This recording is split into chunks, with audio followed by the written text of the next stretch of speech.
there were about 124,000 prophets. So perhaps there were more in Arabia that were 124,000 prophets in Islam? How in the hell do you keep track of all that? Musa, or Moses, is of course one of the most important prophets in Judaism and is in fact generally considered to be the founder of the Jewish religion. Like I said, What? Now this is news to me. Suggestion by my brand new channel member. Last year on this channel, I did a video series about the biblical family for joining, tree, which primarily and focused like I said, on the characters from the when you become a channel member, your suggestions are done extra Hebrew quick. Bible. So here you go. Used by both Plus Jews more perks. and Christians. Well, today I'm going to show you the family tree of Islamic prophets, specifically the 25 prophets that are mentioned by name in the Quran. You'll notice that many of the names on the Islamic tree are pretty much the same as the names on the biblical tree. However, there are a few subtle differences, so as we go through, I'll be pointing these out. In my video about Jesus, I made it clear that I myself am not a Christian, and I therefore approached the topic from a purely academic perspective. Well, since this video is about the Quran, I feel that I should also mention that I myself am not a Muslim, and that therefore, once again, I'll be approaching the topic as an academic, not as a follower of the religion. If you want to get a copy of either this poster or the poster about the biblical family tree, you can head over to our website, usefulcharts.com.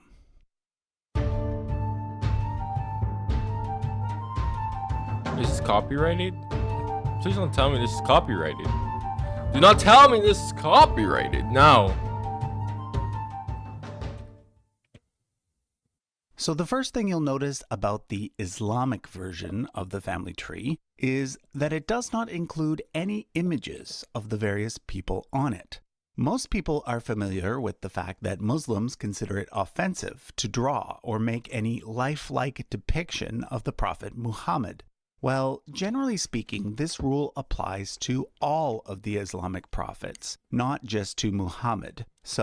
Okay, actually, funny enough, yeah, I'm pretty sure the Bible also kind of talks about this with Jesus.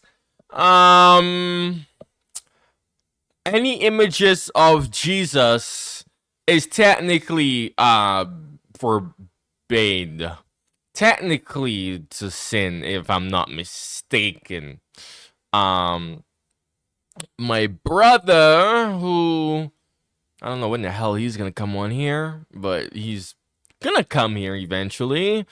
Who knows a lot more, like studies a lot more into Christianity.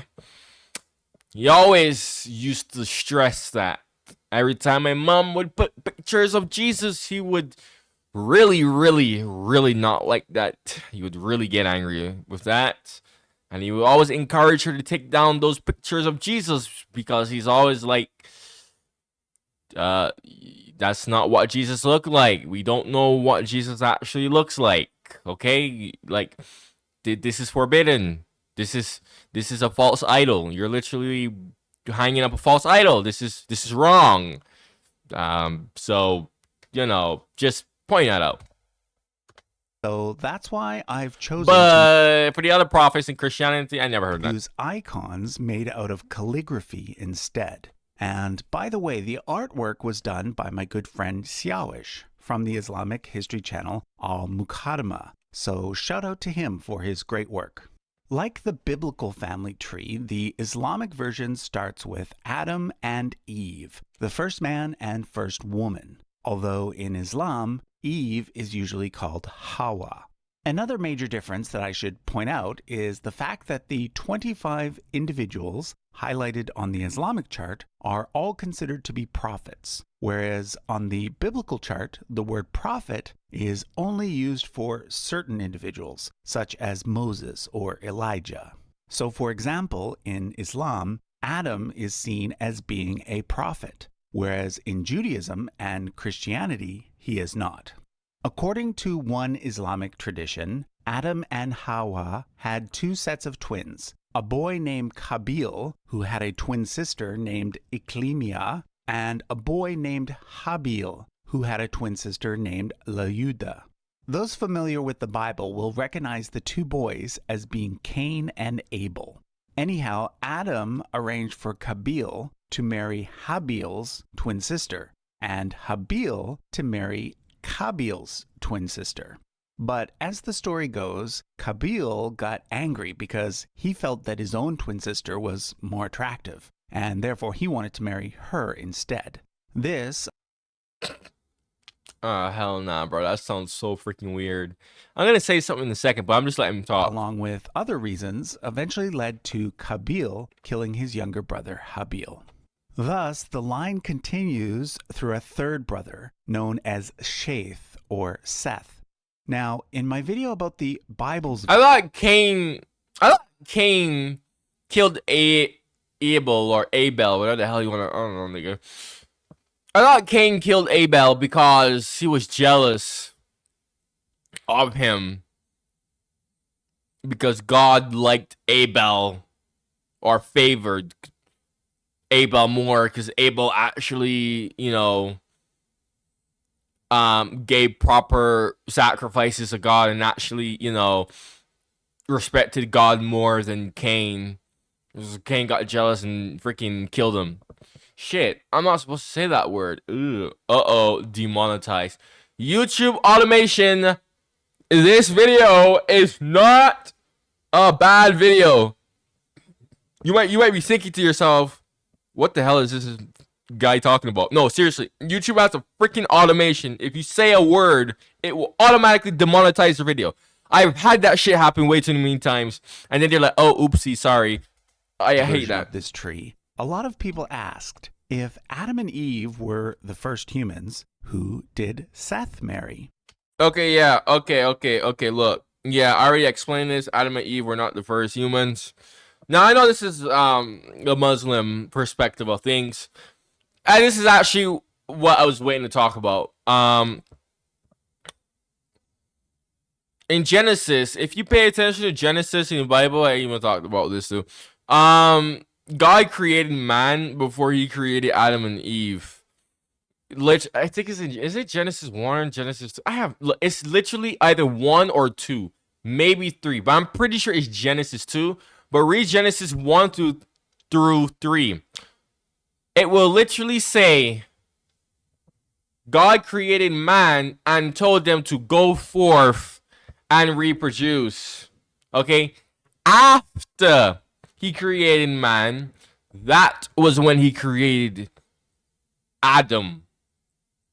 Okay, man was already around before Adam was created. It literally states this in Genesis. I don't know why people overlook that. That's absolutely mad to me. And it makes sense because inbreeding. Oh my goodness, dude. However, interestingly enough, actually, I was reading. No, this is TikTok. So this is TikTok. So I'm taking it with a grain of salt.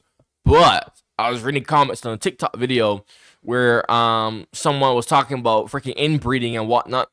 And I saw some people having a discussion where they were basically saying that back in the long ago when humans first came about, inbreeding was more normal. Like it didn't cause any problems. But the gene to prevent inbreeding from causing a problem eventually just died out or just got bred out. So that then inbreeding, that's when inbreeding became problematic. That's what I heard from reading a discussion on TikTok comments. I don't know how true that is, okay? I don't know how true that is. I'm just bringing that up because I was like, that sounds interesting. Don't take my word for it. Do not quote me. What you can quote me on is the fact that Adam was not the first human. You can't quote me on that, though. Okay. Now, the reason why I brought up what I just brought up with the whole inbreeding thing is because that would actually validate Adam being the first human anyways, okay? Because, it would make sense somehow. So, anyways, yeah, let's continue. Well, according to the various Abrahamic traditions, Adam and Eve had many other children beyond those listed by name, and therefore Seth would presumably have married one of his sisters. But at this point, I should remind you that according to my own opinion, and the opinion of most professional historians today, when it comes to these very early stories, we are actually dealing with mythology, not real history, so we shouldn't interpret the details as being literal anyway. However, I also want to point out that viewing Adam and Eve as non-historical does not automatically make a person an atheist. I'm actually Jewish, and although I view most of the Bible as being myth and legend, I still find it to be a pretty important book. I know that many other Jews, as well as many Christians and Muslims, hold similar positions.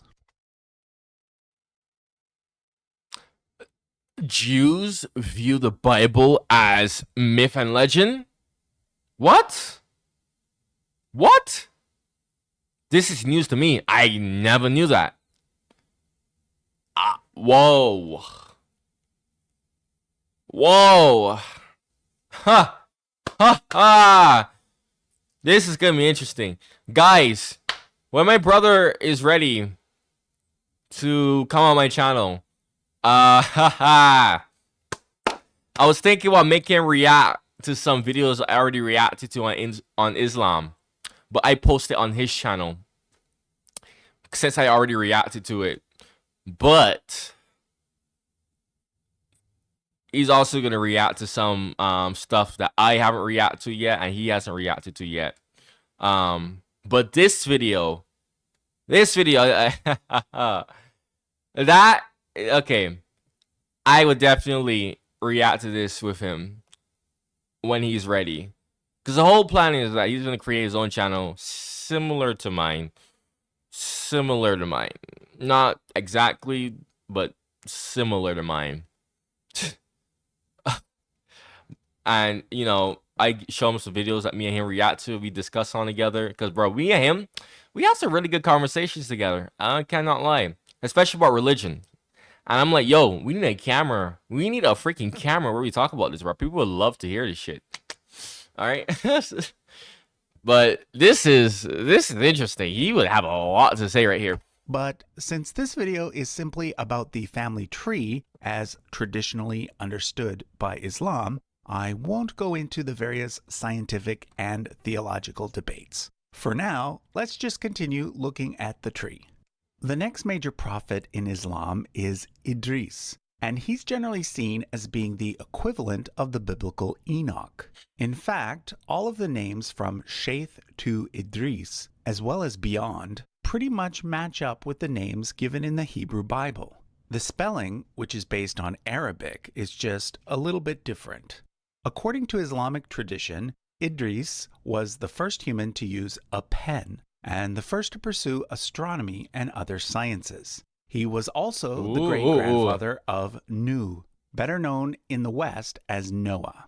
You'll notice that I made Nuh's box a little bigger, as well as several of the other later boxes, such as Ibrahim's and Musa's. This is because these prophets are known as the Ulul Azmi, or arch-prophets.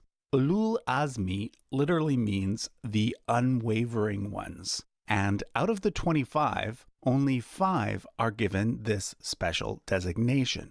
Nuh, of course, is best known as being the man who built the ark and who thus survived the Great Flood, along with a few other humans and a bunch of animals.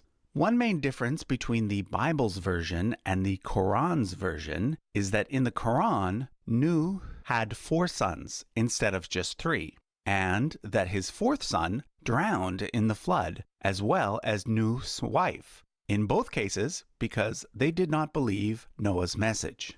The next 2 prophets, Hud and Salih, are not characters found in the Hebrew Bible. Hud might correspond to a briefly mentioned descendant of Noah named Eber. but Salih is not mentioned at all. However, in the Quran, there's a story about a tribe in Arabia called the Thamud, who demanded Salih give them a sign from Allah.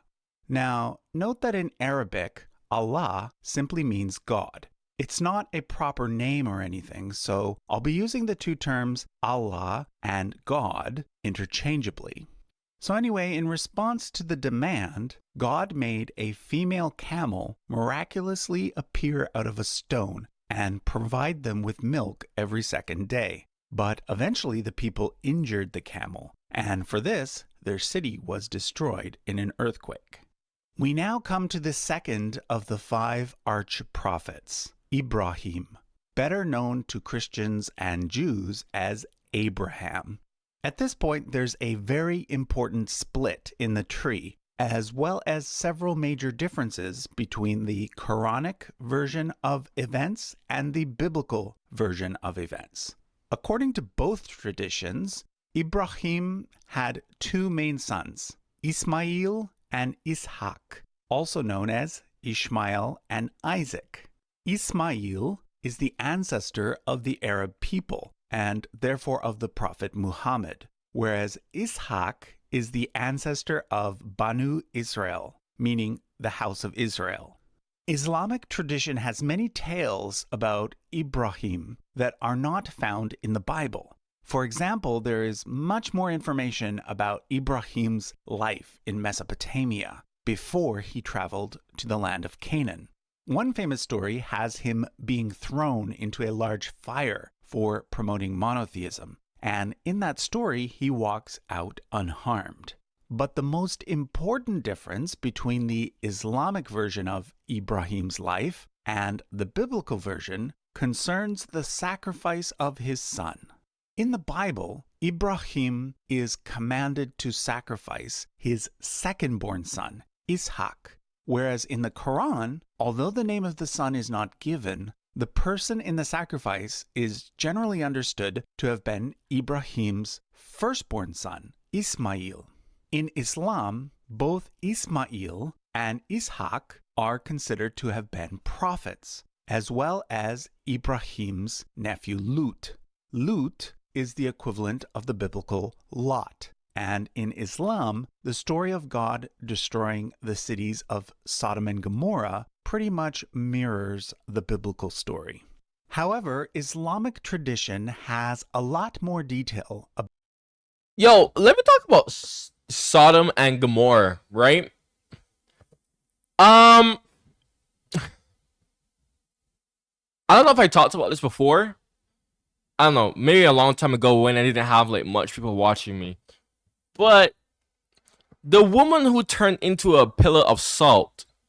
I talked about this, not Sodom and Gomorrah, but I talked about how I think the Bible is misunderstood. People take the Bible too literally.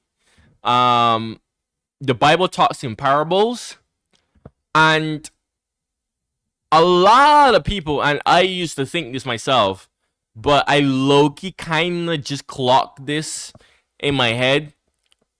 But I always used to think this, the whole woman turning into a pillar of salt, quite literally, didn't really make any sense. What I just thought that was like a parable right there. But I just clocked what that probably meant. So when you look back, they were commanded not to look back. Because if you look back, you can turn into a pillar of salt. No, I think they were metaphorically speaking, saying not to go back. Like, do not go back, because if you do, you're gonna get, freaking literally. The best way to describe that at the time would be turned into a pillar of salt. Guys, the city was literally getting bombed by freaking meteors. Oh, what happens when you get bombed? You literally go into God knows how many freaking pieces. Like salt, right? Salt is super small bunch of pieces, right?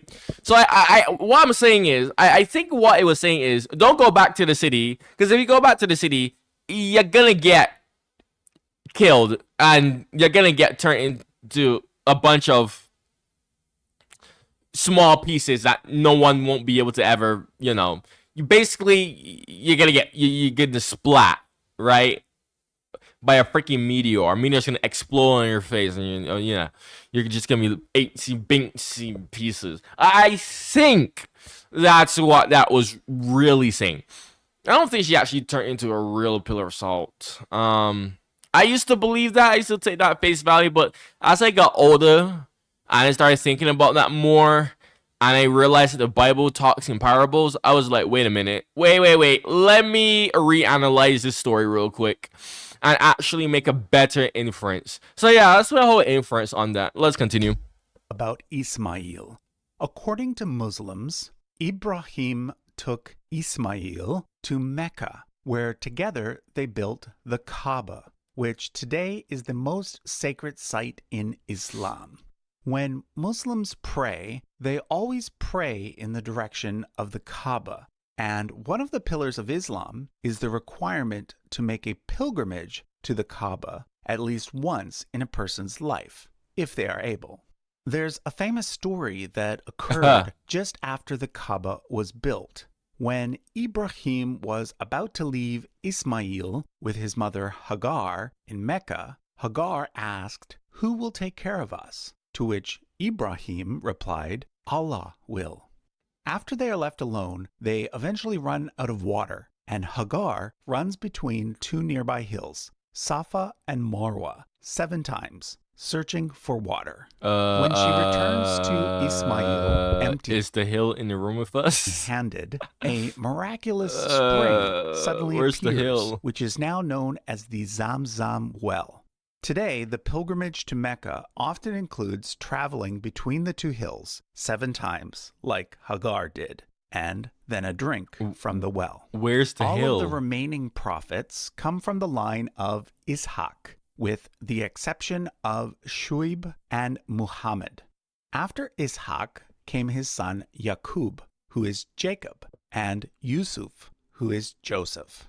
In the Quran, most of the prophets are mentioned, often in passing here and there throughout the book, as opposed to in just one place. However, Yusuf is unique in that his story is told, well, as a story. The chapter of the Quran that deals with Yusuf is one of the most detailed narratives in the whole book. Generally, the story follows that of the biblical account, with a few extra details. Basically, Yaqub had 12 sons, out of which Yusuf was his favorite. His other brothers were jealous and ended up throwing him in a well, where he ends up being sold as a slave to Egypt, to a man named Al-Aziz, who in the Bible is known as Potiphar. Years later, Al-Aziz's wife becomes infatuated with Yusuf. In Christian tradition, the name of Potiphar's wife is not given, but in Islamic tradition, it is Zuleika. Because of Zuleika, Yusuf is eventually put in prison, where he ends up becoming known as a person who can interpret dreams. To make a long story short, he ends up correctly interpreting the dreams of the pharaoh, for which he is then made vizier, or prime minister, of the entire country. The next 2 prophets. Okay, this is something that I also clocked, right? Goes back to what I was saying earlier in the video about the whole Adam and Eve not being the first people thing. According to him, right? He's looking at this from an academic perspective, right? So, according to his academic perspective, Adam was the first human being, and these are all the descendants of Adam. So, theoretically speaking, right, this entire chart right here is all, or should I better say, are all the descendants of Adam. If Adam was truly like the only human to be around, the only guy, right, the true first one, the premier, right, первый, if I say it in Russian, right, первый человек, but shit, I probably said that wrong, but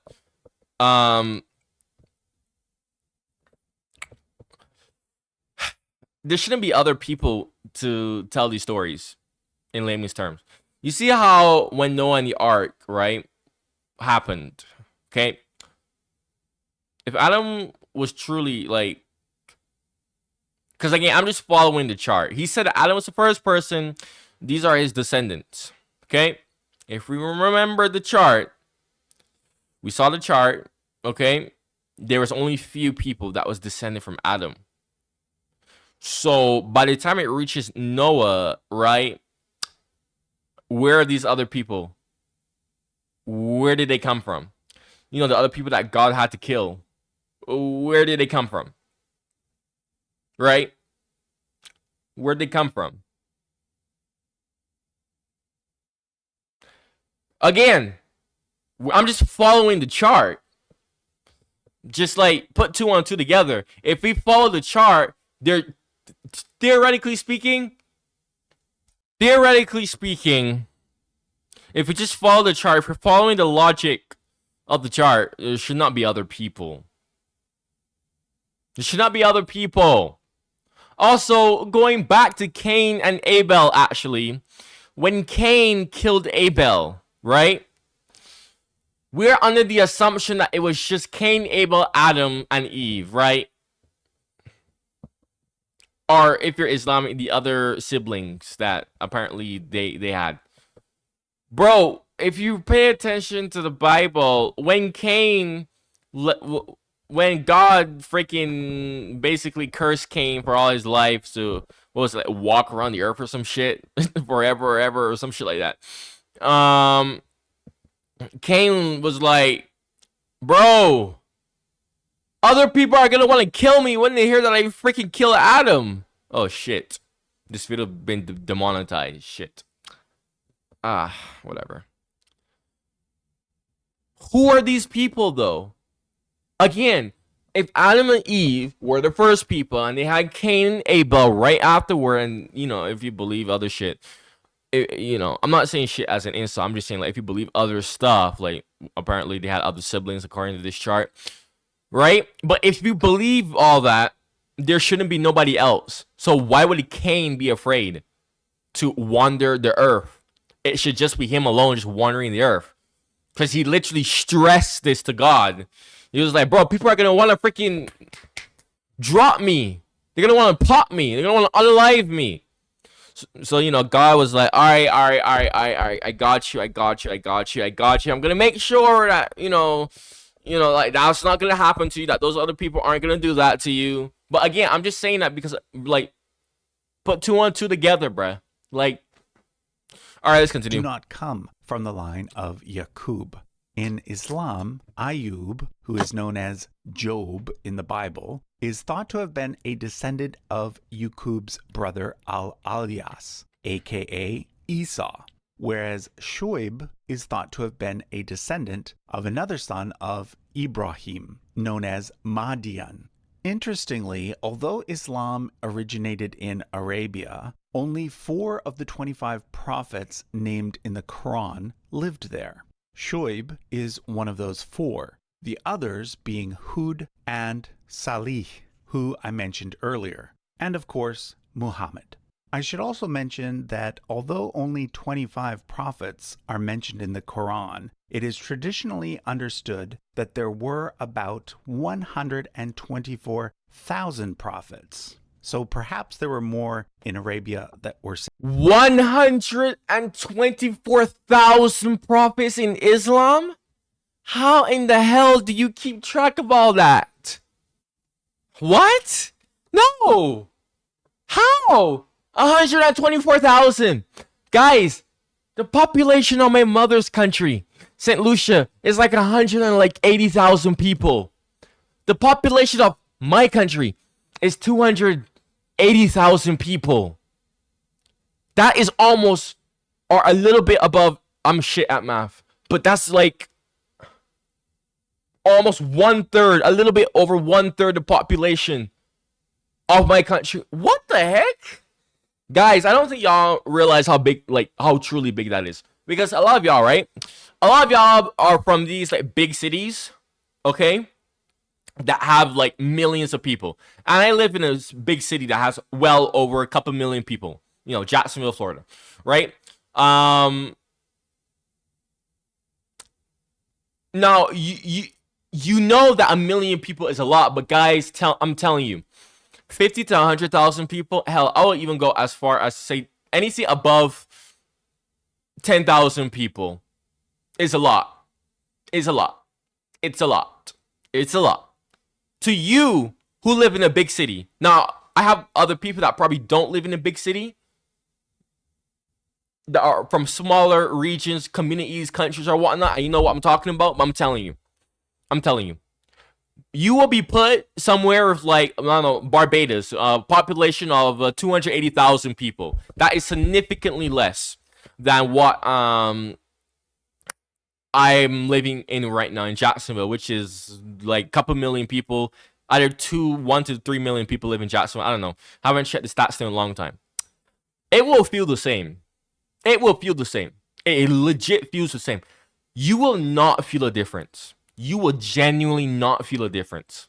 You won't. You won't. I am telling you. I am telling you. I am telling you, bro. I'm telling you. We live on a small island where, you know, if you do something, everyone's going to know who the hell you are. But at the same time, there's so much people to the point where, like, it's still impossible to physically know everybody. Like, you are still going to meet strangers every single day. I saw somebody posted this on Twitter where someone was like, Barbados is so small, yet it's big enough that you could meet someone there and you will never see them again. Okay? So I'm just putting that into perspective to make you realize just how insanely much over 100,000 people is. Because that's a lot. That is a lot. That is a lot. Like, you guys see these numbers and you don't really think much, but when you actually like have something to really show you how big these numbers are, yeah, that's why my reaction was like 120,000 prophets. That's literally, you could make a whole country out of that, a whole city. Simply not mentioned. Anyhow, most scholars believe that Shoaib is the person who is called... And where did they even get that number from? I would love to know where the hell they got that number from. Somebody answer that in my comments, please. Jethro in the Hebrew Bible. He was a priest in the land of Midian, which is located next to the Sinai Peninsula. And it was his daughter, Sephora, in Hebrew, Zipporah, who became the wife of the next major prophet of Islam, Musa.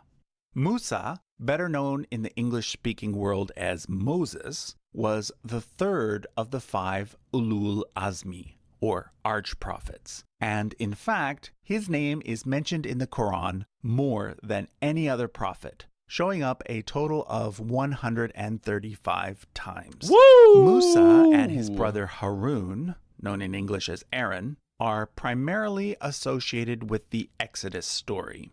I won't go through that story in this video because most people are already familiar with it.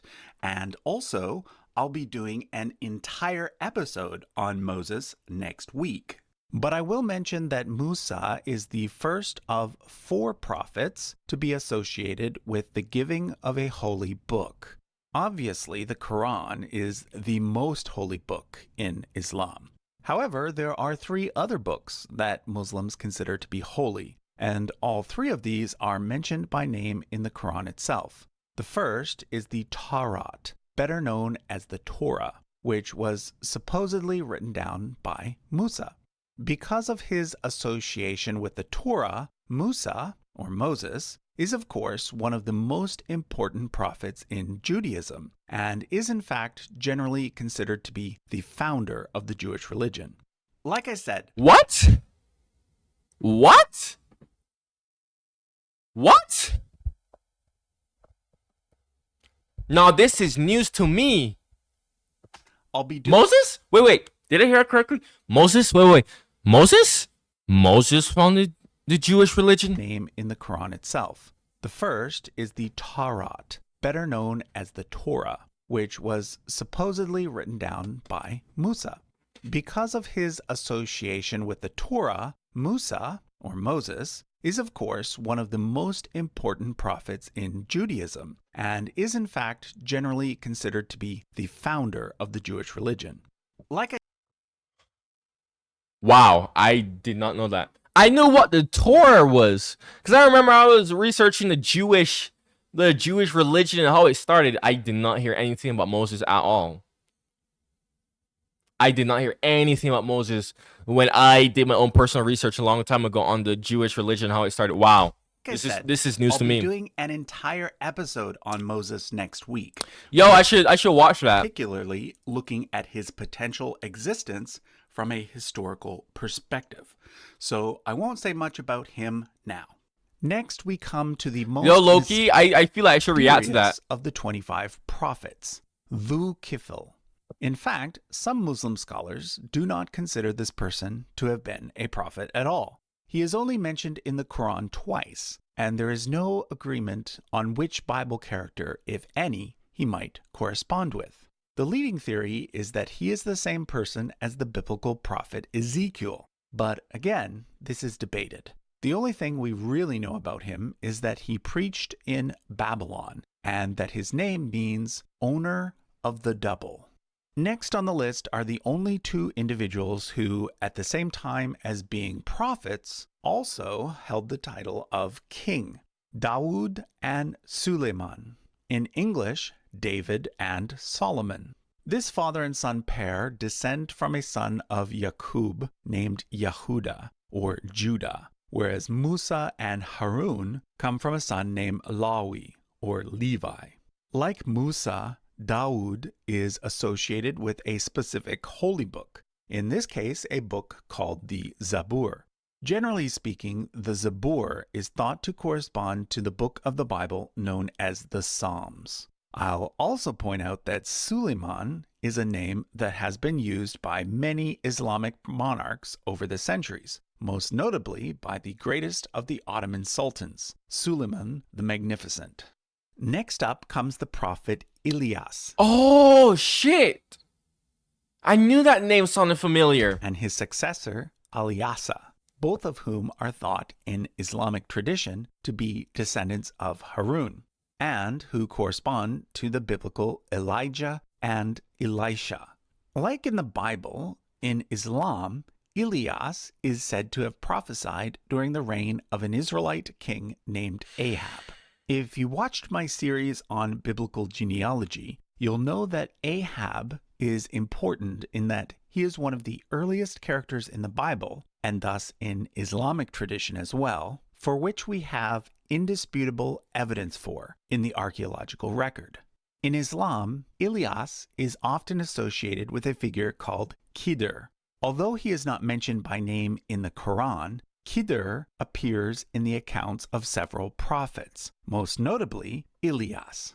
Who exactly Khidr was or is up for debate. Some see him as kind of an angel, whereas others see him as more of a saint. I should also mention that although Ilyas, or Elijah, isn't considered to be one of the arch-prophets in Islam, he is generally considered to be one of the two most important prophets in Judaism, the other being Moses. Okay, another prophet mentioned in the Quran is Yunus, who corresponds to the biblical Jonah, who was the prophet who got swallowed by a giant fish. We then come to Zachariah, Yahya, and Isa, all characters who appear in the Christian New Testament, not in the Hebrew Bible, which Christians call the Old Testament. Zachariah was a priest and was the father of Yahya, who in the New Testament is known as John the Baptist. According to the Quran, Zachariah's wife had a sister who was married to an elderly man named Imran. Imran was the father of Maryam, but then after Imran's death, Maryam came under the guardianship of her uncle Zachariah. Maryam is, of course, the woman better known to Christians as Mary. However, Maryam is also a very important figure in Islam. In fact, some Muslims, albeit a small minority, see Maryam herself as a prophet. Of course, even more well known than Maryam is her son Isa, known to Christians as Jesus. In both Christianity and Islam, Mary is said to have given birth to Jesus as a virgin.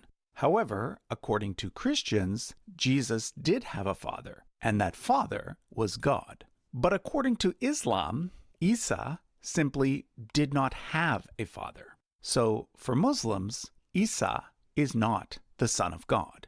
He is, however, considered to be the Messiah and one of the 5 arch-prophets. He is said to have received the 3rd of the 4 holy books of Islam, a book called Injil. Injil means gospel, and Muslims believe that there was once an original gospel revealed to Isa, but now lost, upon which the 4 surviving New Testament Gospels were based. Okay, this is interesting. Because the parallel to draw with this, and I've said this in other videos, is there are books that are lost. Yeah, there are books that are incomplete, lost to time. Yeah. From the Christian perspective anyways. This has been more or less confirmed by the Bible. So yeah, there's a lot of information that we don't know. And you wanna know what's crazy about that actually is if we use that logic that there's information that we've lost, there's other books that we've lost and whatnot, I can't even refute this. I cannot refute whether or not the Injil was real or not. I can't even refute it. Nobody can. Like theoretically speaking, nobody can. It's like how scientists can't really say that God isn't real. Like, hilariously and ironically enough, if you're an atheist, this is ironic for you. But if you're not atheist, this is ironic. But it's actually more easier to prove that God is real than to prove that God is not real. Like, scientists physically can't concretely say God is fake. They can't. They don't have enough info on that. But yet there's bunches of proof that there is a God. Do you see where I'm going with this? It's kind of the same logic here.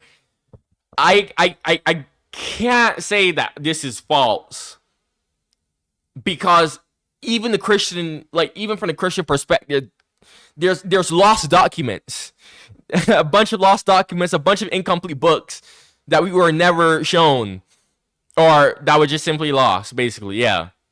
So, shit, man. Oh, dude, that's that's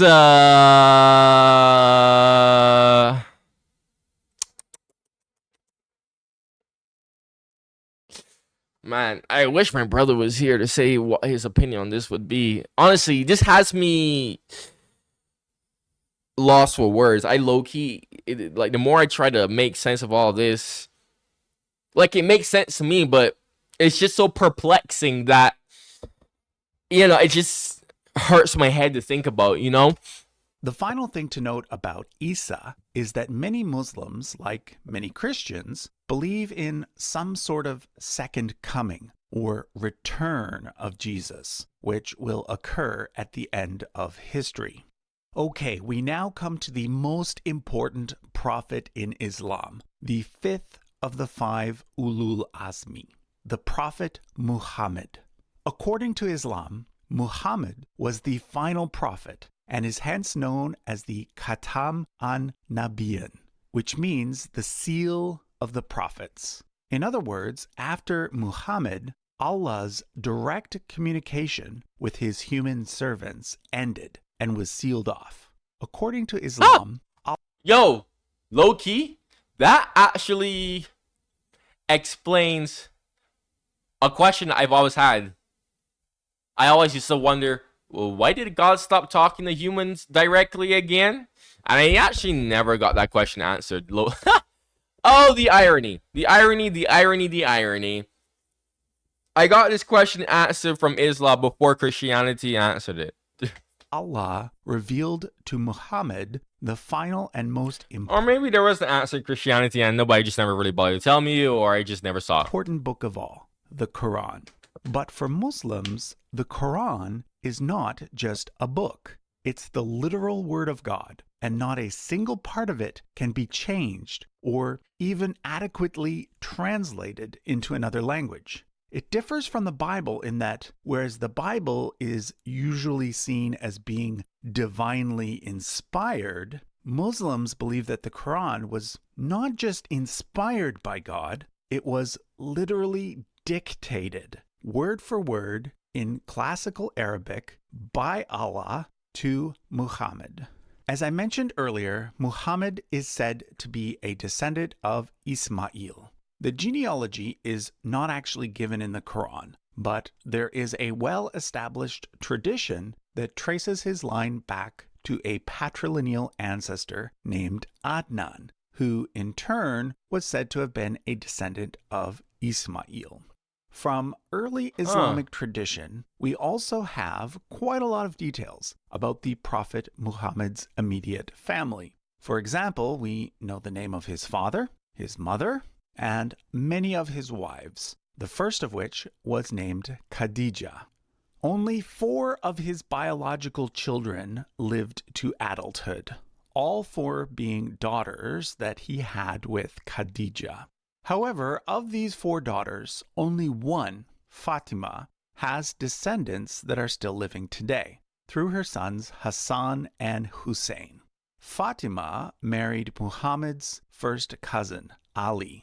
According to Shia Muslims, Inbred alert. Ali was the legitimate successor of Muhammad, whereas according to Sunni Muslims, Muhammad was first succeeded by his father-in-law Abu Bakr, second by his father-in-law Umar, third by his son-in-law Uthman, and then fourth by Ali. Sunni Muslims consider these 4 men to have been the first 4 caliphs of Islam, and they refer to them as the Rashidun, meaning the rightly guided ones. After the death so that's of what that always Ali, meant. the caliphate was Rashidun Caliphate. The rightly guided empire. Oh, shit. Yeah, that's a raw name. Rightly guided empire. first held by the Umayyad dynasty, the family of Uthman, and then by the Abbasid dynasty. You can see from the chart that these dynasties, note that the Umayyads used the white flag and the Abbasids used the black flag, were both closely related to the Prophet. However, neither were his descendants. For more information on the family tree of Muhammad, as well as of the Umayyad and Abbasid caliphs, you can check out the 2 videos done on this topic by Useful Charts and Al-Muqaddimah. I'll leave a link to those in the description. Finally, remember how I mentioned earlier that I'd be doing a full episode on Moses next week? Well, that video will actually be part of a series that will also include videos by the channels Let's Talk Religion and Al-Muqaddimah. While I, as a Jew, will be talking about the historical evidence for Moses, Let's Talk Religion will be discussing the historical evidence for Jesus. Ooh, I should react to that. Oh, I'm going to screenshot this. And Al-Muqaddimah will be discussing the historical evidence for Muhammad.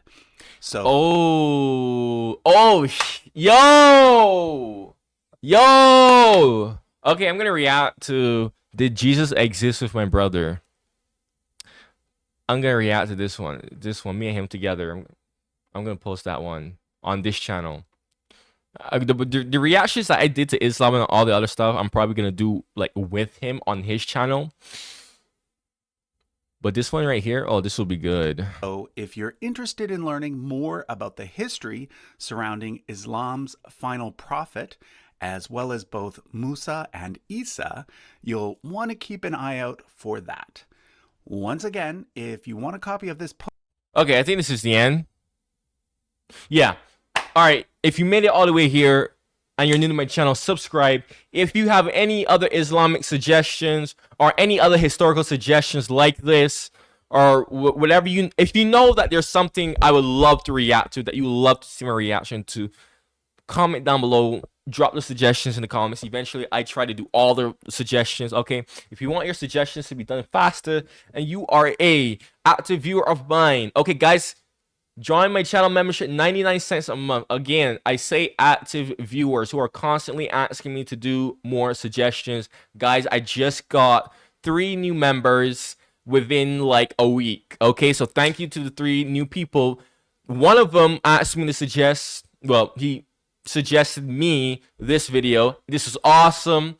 Thank you for this video. Okay, absolutely 12 out of 10. All right, guys, like I said, none of my members are disappointed. Okay, like the perks that you get, your comments are replied to faster, your suggestions are done quicker. You have a VIP space where you can have more personal conversations with me if you want. A bunch of other perks. I'm gonna drop the membership video. It's only 3 minutes long, where I talk about all the perks that you get. And guys, one more member, because we have 6 channel members right now. One more member, and I'm gonna create the Discord server so that it's much more easier for the members to give me suggestions and videos and communicate with me and a whole bunch of other stuff. Okay, one more member, guys. Again, it's only 99 cents a month, man. Check out my other videos on my channel. Turn on the bell notifications because I upload every day at 10 a.m. mostly. Thank you for watching, and goodbye.